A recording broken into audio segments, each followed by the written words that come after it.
नमस्कार साथियों, मैं जय मालाकार क्लासेस में आप लोगों का स्वागत करता हूं। चलिए, जो हम लोग का प्रैक्टिस सेट चल रहा था सीजीटीटी और शिक्षक भर्ती से संबंधित, उसी क्रम में हम आज सोशल साइंस का पेपर 2 2016 का प्रश्न पत्र लेकर आप लोगों के सामने आए हैं, जिसमें 30 क्वेश्चन को अभी सॉल्व कराऊंगा पार्ट 1 के रूप में, फिर पार्ट 2 के रूप में अगले 30 प्रश्न को लेकर आएंगे।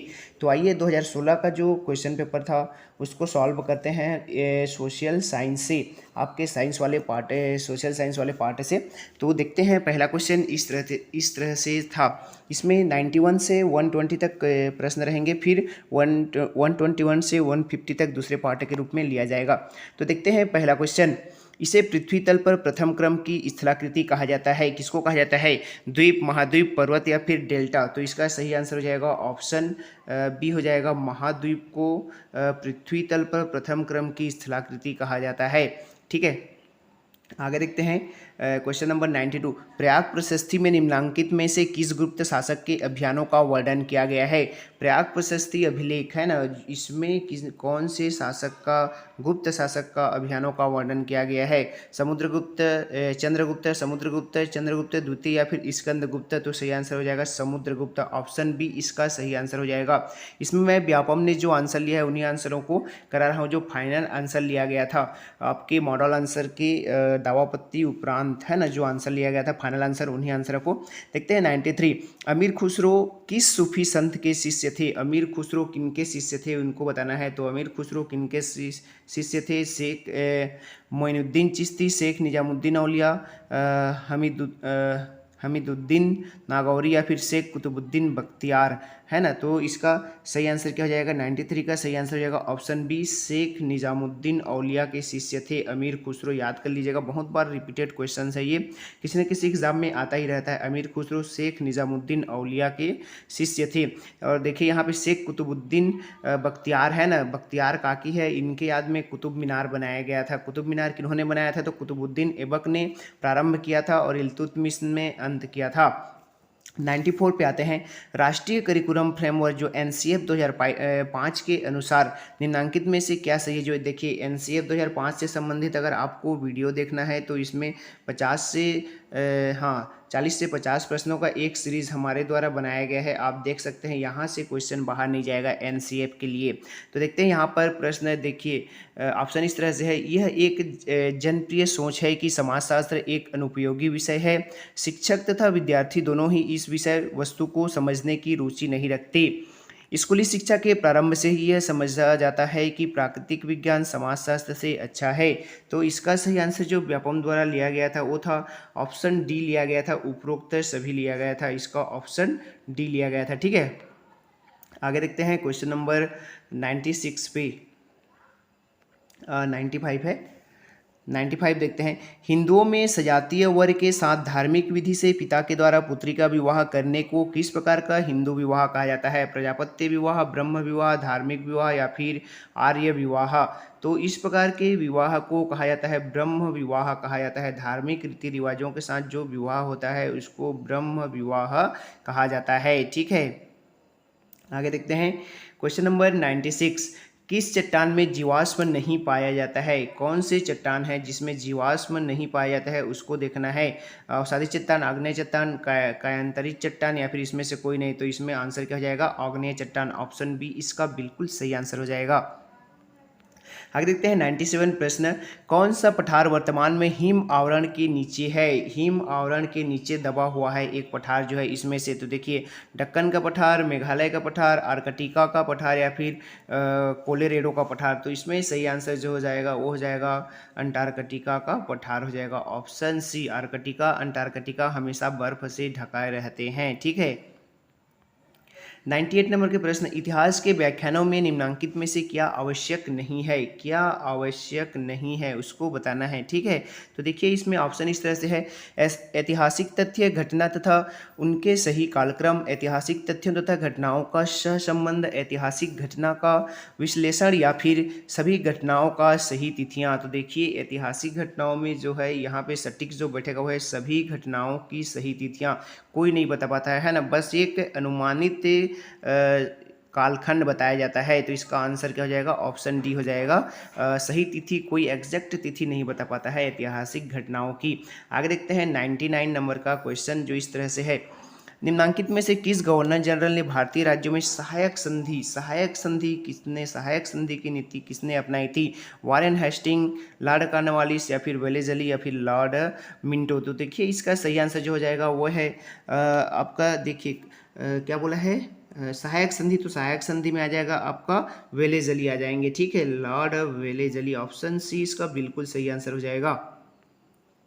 आगे देखते हैं 100वें नंबर के, मौलाना दाऊद द्वारा फारसी में रचित चंदायन का हिंदी अनुवाद निम्नांकित में से किस सूफी संत ने किया? शेख हमीदुद्दीन नागौरी, शेख अब्दुल कुद्दुस गंगोही, शेख अब्दुल्ला सतारी या फिर सैयद अली हमदानी। तो इसका सही आंसर जो है वो है ऑप्शन बी हो जाएगा, शेख अब्दुल कुद्दुस गंगोही। इस तरह से प्रश्न को याद कर लीजिएगा, इस तरह से प्रश्न रिपीटेड हो सकते हैं। ये है ऑप्शन बी, बिल्कुल सही आंसर हो जाएगा, ठीक है। आगे देखते हैं, मुगलों की सार्वभौमिकता को सर्वप्रथम स्वीकार करने वाला निम्नांकित में से किस राजपूत राज्य का शासक था? तो सबसे पहले किन्होंने मुगलों की मतलब स्वीकार किया सार्वभौमिकता को? रणथंभौर, आमनेर, मेवाड़ या फिर मारवाड़। तो इसका सही आंसर जो है वो है ऑप्शन बी, आमनेर ने सर्वप्रथम स्वीकार किया था। आमनेर के राजपूतों ने सबसे पहले आपके मुगलों के सार्वभौमिकता को स्वीकार किया था। 102, वैदिक साहित्य के अनुसार मानव के जीवन में कितने प्रकार के ऋण होते हैं? ऋण कितने प्रकार के होते हैं? तो देखिए 16, 3, 7 या फिर 1। तो ऋण कितने प्रकार के माने गए हैं? तो ऋण 7 प्रकार के माने गए हैं। ऑप्शन सी इसका सही आंसर है, ठीक है। आगे देखते हैं क्वेश्चन नंबर 103, गीता का फारसी भाषा में अनुवाद किसने किया है? देखिए जो गीता है उसका फारसी भाषा में अनुवाद किया है अकबर, फैजी, फिरोज तुगलक या फिर दारा शाह शिकोह। तो इसका सही आंसर जो है वो हो जाएगा दारा शाह शिकोह द्वारा गीता का फारसी में अनुवाद किया गया है। दारा शाह शिकोह याद कर लीजिएगा, मोस्ट इंपॉर्टेंट क्वेश्चन, कई बार रिपीटेड और आगे भी रिपीट होने की संभावना। प्राथमिक चट्टान किसे कहा जाता है? आग्नेय, अवसादी, कायांतरित या फिर इसमें से कोई नहीं? प्राथमिक चट्टान कहा जाता है आपके आग्नेय चट्टान को। ऑप्शन ए इसका बिल्कुल सही आंसर हो जाएगा। और आग्नेय चट्टान पे ही जीवाश्म नहीं पाया जाता है। यही प्रश्न, 2 ठो प्रश्न इस बार रिपीट हुआ था आग्नेय से संबंधित, देख लीजिए। चट्टान एक बार जरूर पढ़ लीजिएगा। इस राज्य में निम्नांकित में से किस स्थान पर फाल्गुन मास की पंचमी को मेला आयोजित किया जाता है?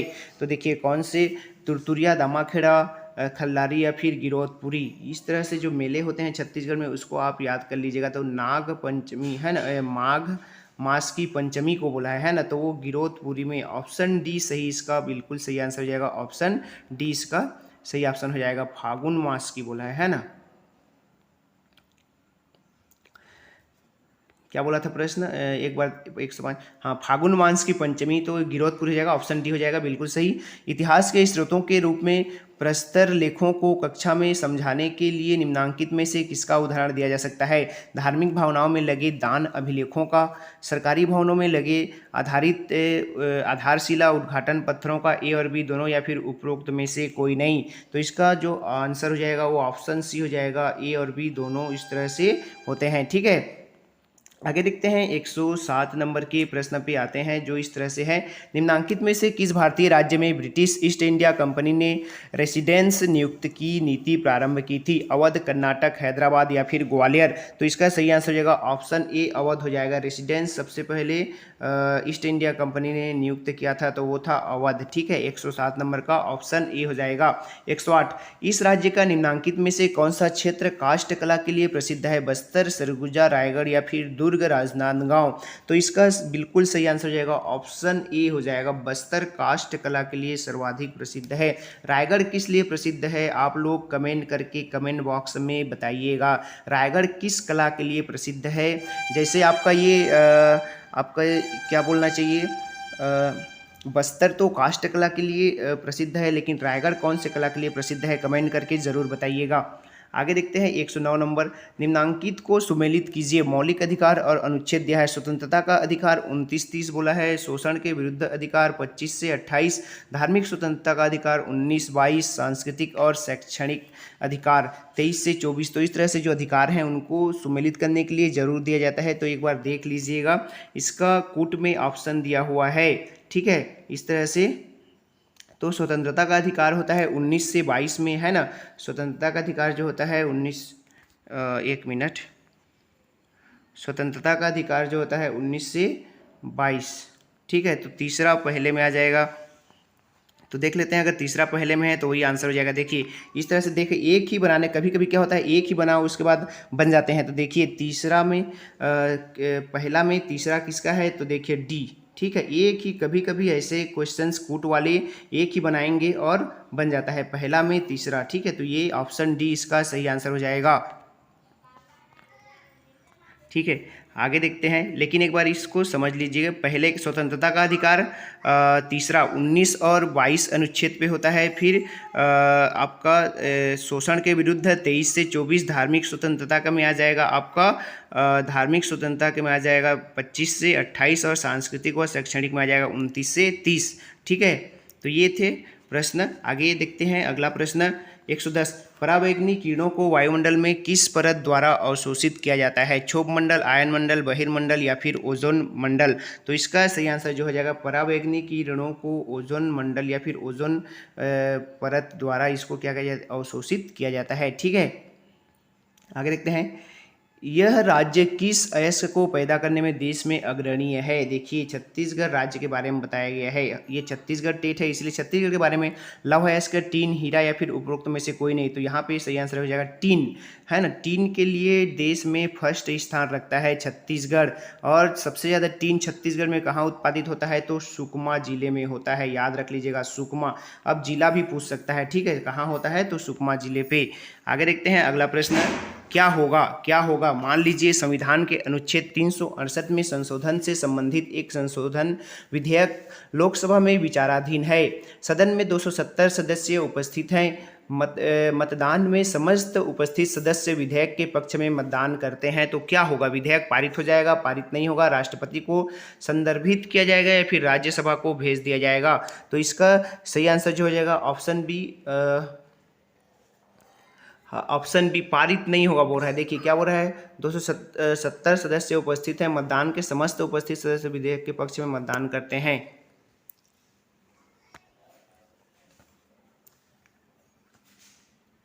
एक 112 का इसका आंसर आपको पारित नहीं होगा लिया गया था व्यापम द्वारा, ठीक है, पारित नहीं होगा।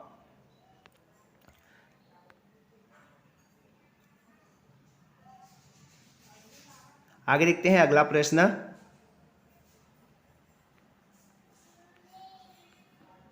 एक 113, इसको एक बार क्रॉस चेक कर लीजिएगा। 112 को थोड़ा सा डाउट हो रहा है व्यापम द्वारा इसको, लेकिन ऑप्शन बी लिया गया था। एक बार क्रॉस चेक कर लीजिएगा 112वां को, ठीक है। आगे देखते हैं 113, एक गांव का सामुदायिक भवन उदाहरण है। सामुदायिक एकता का, सामुदायिक विकास का, ए तथा बी दोनों। तो इसका सही आंसर हो जाएगा ऑप्शन सी, ए और बी दोनों का हो जाएगा। गांव का सामुदायिक भवन, ए और बी, सामुदायिक एकता और सामुदायिक विकास दोनों के लिए क्या होता है, उत्तरदायी होता है। 114, इस राज्य में सबसे अधिक सबसे दक्षिण में निम्न में से कौन सा स्थान स्थित है? जशपुर, कोरिया, जगदलपुर, कोंटा। देखिए सबसे दक्षिण में छत्तीसगढ़ के सुकमा जिला है, ठीक है। और सुकमा जिला का एक आपका जो है सुकमा का एक कोंटा, ठीक है, एक ब्लॉक है, ठीक है। कोंटा एक क्या है, ब्लॉक है, या फिर वहाँ का जगह है, ठीक है, कोंटा। तो इसका ऑप्शन हो जाएगा कोंटा, ठीक है। देखिए जसपुर तो आपके सबसे पूर्व में हो जाएगा, उत्तर साइड, या फिर आपका कोरिया भी उत्तर साइड हो जाएगा। ये जसपुर और कोरिया दोनों आपके सरगुजा जिले पे हो जाएगा। जगदलपुर आपके दुर्ग संभाग में आ जाएगा, ठीक है। ये और जसपुर और कोरिया सरगुजा संभाग में, जगदलपुर आपके माफ कीजिएगा, जगदलपुर आपके बस्तर में आ जाएगा। लेकिन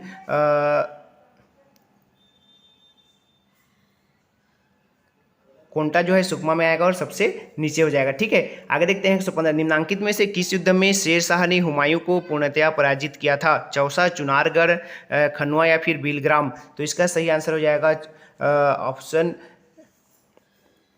ऑप्शन डी बिलग्राम में चौसा में पहली बार हराया था, लेकिन पूर्णतः बोला है, यहाँ पे पूर्णतः बोला है तो यहाँ पे हो जाएगा बिलग्राम। ऑप्शन डी बिल्कुल सही आंसर हो जाएगा 115 का। ठीक है, आगे देखते हैं 116 पे देखते हैं। इस राज्य में निम्नांकित में किस कलचुरी राजा ने मुगल दरबार में उपस्थिति दी थी? प्रतापमल, बाहर शाह या फिर कल्याण शाह या फिर लक्ष्मण शाह? तो इसका सही आंसर हो जाएगा कल्याण शाह ने मुगल दरबार में उपस्थिति दी थी। ठीक है, कल्याण शाह याद रख लीजिएगा। भारत में राजनीतिक संप्रभु कौन है? जनता, राष्ट्रपति, संसद या फिर सत्तारूढ़ दल? तो इसका जो सही आंसर हो जाएगा वो है जनता। संप्रभु कौन है? तो जनता है। ठीक है, भारत में जनता से बढ़िया कोई नहीं है। जनता चाहे तो सरकार भी पलट सकती है। लोगों की भावनाओं को भड़काने वाले सामाजिक तथा सांस्कृतिक विषयों को कक्षा कक्ष में उल्लेखित नहीं करना चाहिए। कक्षा कक्ष में चर्चा नहीं करना चाहिए। पर्याप्त सावधानी से चर्चा करना चाहिए। इसमें से कोई नहीं। तो इसका आंसर क्या हो जाएगा? ऑप्शन सी, पर्याप्त सावधानी से चर्चा करनी चाहिए। यहाँ पे जो ऑप्शन उपयुक्त है उसको लेना है। चर्चा भी कर रहे हैं तो पर्याप्त सावधानी रखते हुए, ताकि किसी की धार्मिक भावनाओं को ठेस ना पहुँचे। 119 नंबर का देखते हैं। पृथ्वी के केंद्रीय भाग को क्या कहा जाता है? क्रिस्टल, मेंटल, क्रोड या फिर इसमें से कोई नहीं? तो इसका सही आंसर हो जाएगा पृथ्वी के केंद्रीय भाग को क्रोड कहा जाता है। जो केंद्र सेंटर पॉइंट होता है उसको क्रोड कहा जाता है। ठीक है, आगे 120 नंबर और अंतिम क्वेश्चन। मुगलों के अधीन प्रांत में नागरिक एवं सैनिक प्रशासन का प्रमुख निम्नांकित में से कौन सा था? नाजिम, दीवान, बख्शी या फिर फौजदार? तो इसका सही आंसर हो जाएगा नाजिम, है ना। नाजिम को मुगलों के अधीन प्रांत के नागरिक और सैनिक प्रशासन का प्रमुख नियुक्त किया गया था। किनको? नाजिम को। तो ऑप्शन ए बिल्कुल सही आंसर हो जाएगा। तो दोस्तों ये थे 30 इंपॉर्टेंट क्वेश्चन। इसके बाद अगले 121 से 150 तक अगले पार्ट में लेकर आएंगे, पार्ट 2 में। अगर ये आपको अच्छा लगा हो तो लाइक कीजिएगा। हमारे चैनल पे नए होंगे तो सब्सक्राइब कर लीजिएगा। डेली आपको 2 से 4 प्रैक्टिस सेट मिलेंगे, जिसमें आपके 2 पुराने ओल्ड पेपर होंगे और 2 नए प्रैक्टिस सेट होंगे टेट से संबंधित। तो दोस्तों ये था क्वेश्चन। और आप कैसा लगा हमारे ये प्रयास? अगर अच्छा लगा हो तो कमेंट करके ज़रूर बताइएगा। नमस्कार, धन्यवाद।